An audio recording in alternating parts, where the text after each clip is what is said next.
and they don't really like me. Cause I can fuck your bitch and fuck your mom and auntie. This case. Hi there. Do you want a date? I'm 24. I think there's a bit too much of a gap. Finally, somebody exposing fucking IMVU. Because of the age difference, okay? If you could be anyone in the world, what would you be? Would you be a supermodel Niggas talk about people pedophiles on everything else, but not on IMVU. In front of millions of people? Well, on the online game IMVU, you can be both. IMVU, or Instant Messaging Virtual Universe, launched in 2004. It's a massive multiplayer online role-playing game that allows users to create their own avatars and connect with each other virtually. What makes IMVU so unique is that instead of being your average online game, it's more of a collection of chat rooms that you can visit with your 3D avatars. And like Roblox, you can design your own virtual environment. Sounds fun, right? Well, it's more dangerous than you think. From catfishes and scammers to online creds, IMVU is home to some of the worst people on the internet. Literally. So buckle up and get ready, because today we're gonna uncover the disgusting world of IMVU.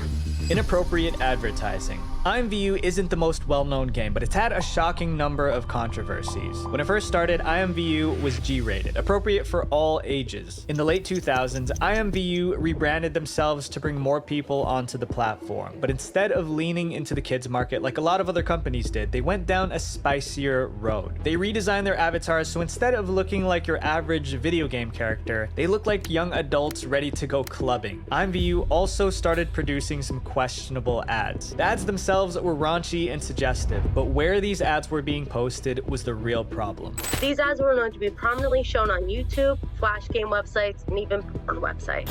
So why was IMVU showing kids the same ads they posted on NSFW websites? When it came to their advertising strategy, no age group was off limits. They wanted to lure anyone they could to IMVU. Since then, IMVU has doubled down on their explicit branding, turning it into something that resembles a virtual Tinder. And not only does IMVU still advertise to kids, they now sell something called an access pass. With this pass, users can access adult content like explicit clothing and the ability for their avatars to do some really inappropriate animations, if you know what I mean. And while it's harder for kids to access this side of IMVU, it's not impossible. Now let's take a closer look at IMVU's community. A lot of drama happens there on a daily basis, and it all boils down to one thing: catfishing. The catfish who faked her death. The IMVU community depends entirely on its in-game currency called credits. Credits let you buy things like clothes, accessories, and items for your avatar. They can also be used to upgrade your membership status, which unlocks other benefits. While some people get credits by doing surveys, watching ads, or buying them, there are other people who get them by cheating. And these people are none other than IMVU's catfishing scammers. A catfish is someone who uses fake pictures of themselves to trick people into believing there's someone else. And while the whole point of IMVU is to roleplay as someone else, the game also allows users to post pictures of their in real life self along with their IMVU avatars. That's where the catfishes come in. They use a fake picture of themselves and flirt with you in an effort to get credits from you. It happens often, but among these catfishes, none were as infamous as a user known as that girl Tyra. In 2021, an IMVU YouTuber Supasi uploaded a series of videos exposing the user that girl Tyra for catfishing multiple people. It started when one of Tyra's ex-friends messaged C with a story.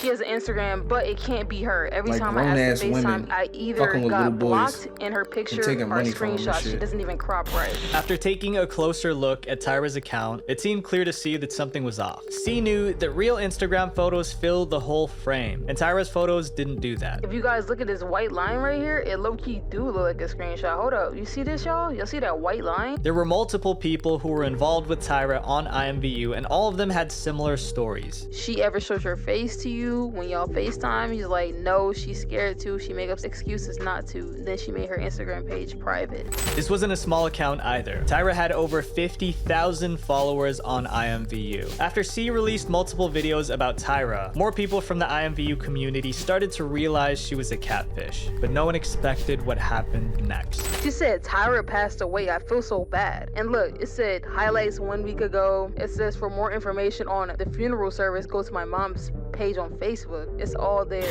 Tyra's page was Crazy as taken hell. over by a member of her family, saying that Tyra passed away. It was a shock to the IMVU community, especially to see. They even shared Tyra's obituary and her gravestone. If this all sounds suspicious to you, you're right. It was a fake gravestone. Tyra faked her death. If you look closely, you can see that whoever wrote the fake engraving spelled "you're" wrong. I doubt that a professional stonemason would carve a grave with basic errors like that. But the story doesn't end there. Tyra took her lie to a whole new low. Supasi researched the number listed on Tyra's alleged obituary, and it linked back to a real mortician in Tennessee. She couldn't find Tyra's death anywhere on the website, but what she did find was an obituary belonging to a young woman named Maya Maria Taylor. Sure enough, Maya's She took some obituary real had the shit and same design photoshopped it. as Tyra's. And when That she put is them side sick. by side, she That made a is sick. sickening discovery. That's sick. Tyra had copied her own That is sick as image shit. over Maya's obituary. And you can see her tassel right That here. is sick. And then you can see her hat right here. And I looked even deeper.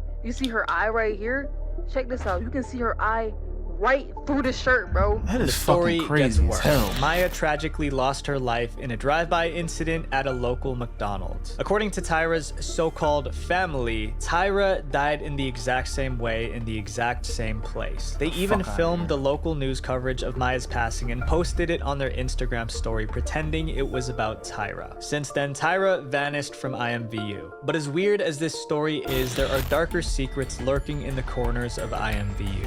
Because one of the most unsettling parts of IMVU isn't about the people themselves, it's about the virtual I'm rooms just glad they somebody finally create. making a So let's video take a about look this at some of the fucking most shitty twisted website. places on IMVU. Cause I've been through The some most dark shit was twisted going IMVU on. rooms.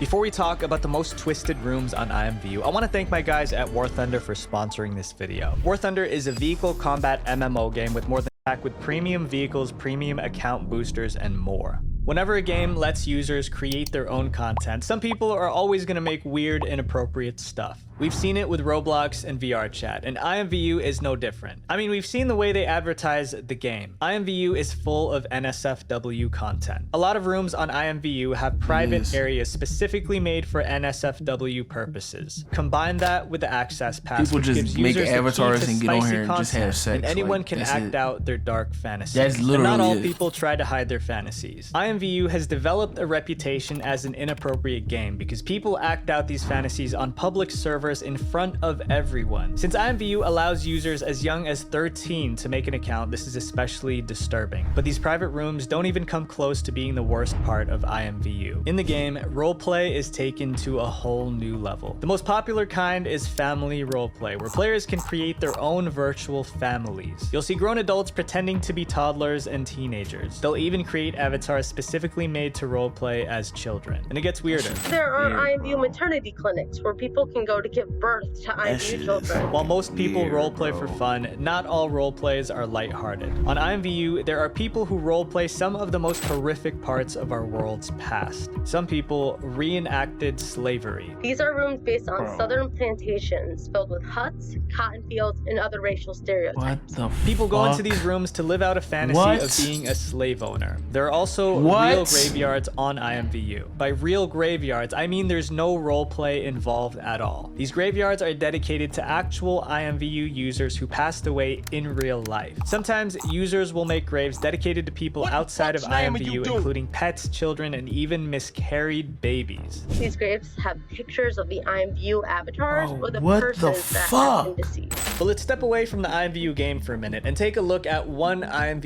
user whose disappearance in real life made the media go wild. This person's name is AnneMarie Squires, the IMVU user who went missing. In 2010, IMVU played a major part in a missing persons case. AnneMarie Squires was a mother living in the UK. According to her brother-in-law, AnneMarie was very normal and bubbly. She and her partner Andrew were living happily With that together, but bubbly all shit that again. changed in May of 2010. On May 13th of that year, AnneMarie was spotted by a security camera boarding a train. This would be the last time anyone saw AnneMarie. Soon after, her family reported her missing. The only clue that they had was a cryptic note that said she was going to stay with someone named named Shin. No one knew who Shin was, but AnneMarie's family had a theory. They believed that Shin was someone AnneMarie met on IMVU. AnneMarie's family claimed that in months prior to her going missing, she spent most of her time on this weird chat room game. According to multiple news outlets, the family believed that AnneMarie was becoming addicted to the game. Her son Andrew said it did seem that it became almost like an addiction, that she had to be on the site. Having spoken to her partner, he said she was on it every day, so I guess it could be like a compulsion. AnneMarie was constantly fighting and arguing with her partner over how much time she was spending on the computer playing IMVU. Based on these two pieces of information, it seemed likely that AnneMarie was talking to someone from IMVU, and maybe even cheating on her partner with them. It's possible that during the hours she spent on IMVU, AnneMarie was talking to this mystery person named Shin. For 3 long weeks, her family was left without answers, until the police came back with news. According to the Salisbury Journal, AnneMarie had walked into a police station a month after her disappearance to report that she was okay. We're not sure where this police station was, but there was information that she was in the US. But there's another detail that makes everything a little bit more complicated. AnneMarie begged the police not to tell her friends or relatives where she was. Her family was devastated. "We're gutted," her sister said to the Salisbury Journal, "but at least we know she's safe and well." To this day, no one knows where AnneMarie is or the identity of Shin. But it goes to show that anyone can get sucked into an online addiction to a virtual world like IMVU. But now we're going to step away from the IMVU game and take a closer look at a platform you're probably familiar with. YouTube. There's a lot of IMVU content on YouTube, and not in a good way. We're about to dive into the toxic world of IMVU YouTube. IMVU YouTube is disgusting. IMVU content extends way beyond the confines of the game itself. Some people use avatars and rooms in IMVU to create narrative videos for YouTube. Remember those family role players we talked about earlier? Well, a lot of them use YouTube as a way to create virtual family vlogs and stories. Yeah, a lot of them Some IMVU creators is on disgusting. YouTube. The thumbnails and titles of these videos are questionable, and the avatars used to act out the characters look way too young. The creators do this on purpose to produce the inappropriate content. Oftentimes, these storylines will have to do with romance and guys cheating on girls and gangs.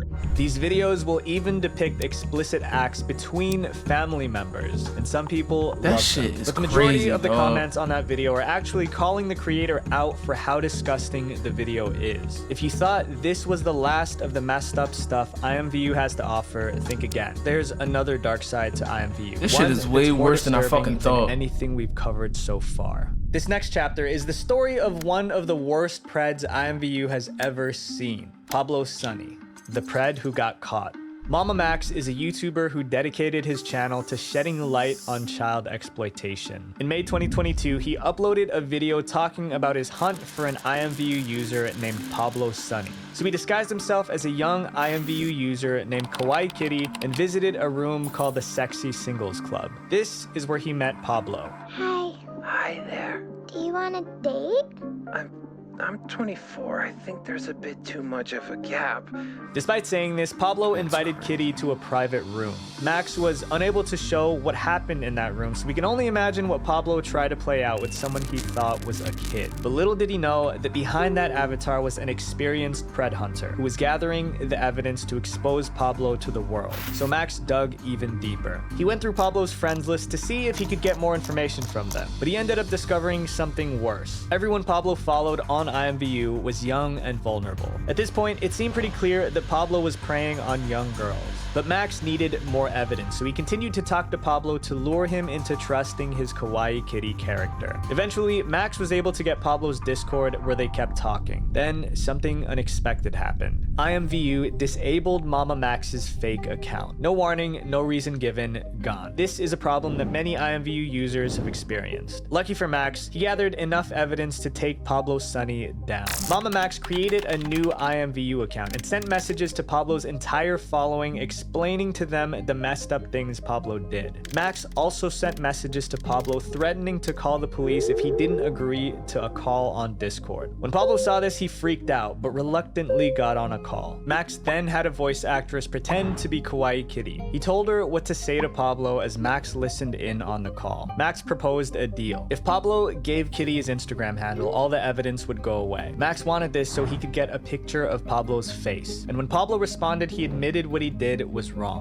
My boundaries is I don't want you to have more of my personal information, because then you can actually like just decide when you want to, like, you know, like I can't have that looming over my back. Like, can I make you something? Can I make you a song or something? Pablo knew he messed up and offered to write a song to make up for it. It's just completely ridiculous. But in the end, it didn't matter if Pablo gave Max his Instagram or not. Max was recording the whole conversation, which meant more evidence for the authorities. But not everyone can be saved on IMVU. Sometimes these monsters cause so much damage that it cannot be reversed. In this tragic story of Zara Baker, evidence of a crime was gathered from IMVU, the worst criminal on IMVU. Zara Baker was born in November 1999. At just 5 years old, she was diagnosed with cancer. Because of this, Zara wore hearing aids and lost one of her legs. But even having gone through this, Zara remained optimistic. Family friends remember the girl was constantly smiling despite her health problems. After Zara was born, her mother suffered from something called postnatal depression. It can happen to mothers after they give birth and can be so difficult that the mothers are unable to look after their children. Because of this, Zara's father, Adam Baker, separated from her mother.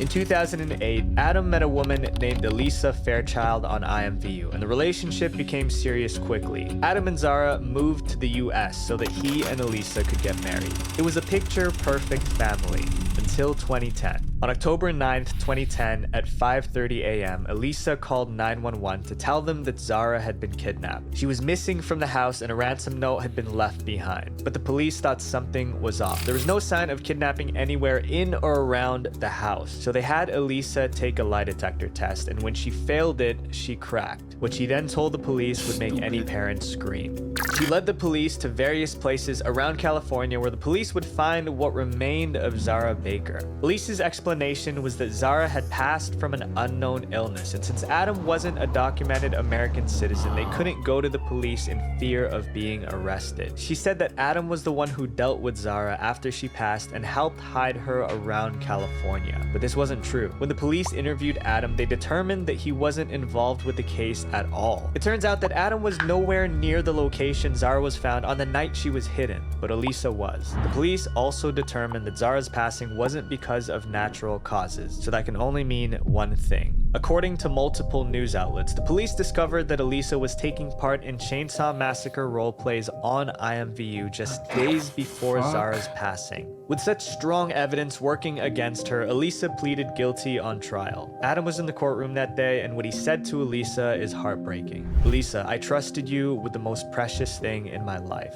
Not only did you lie to me, you lied to Zara. There are no words to explain the hate I have for you and the loss I suffer every day. Zara's real mother, who hadn't seen Zara since she was 8 months old, had this to say. I never got to say goodbye. I never even got to say hello. The internet can be a dangerous place. If you're not careful, that shit, yo, this IMVU shit was way worse than I fucking thought. So if you're online for too long, especially in a game like IMVU, take a break and go touch grass, because life is too short to be wasted behind a screen. Visual venture. Make sure you guys click my link in the description to play War Thunder now, because it supports me making videos for you guys. When you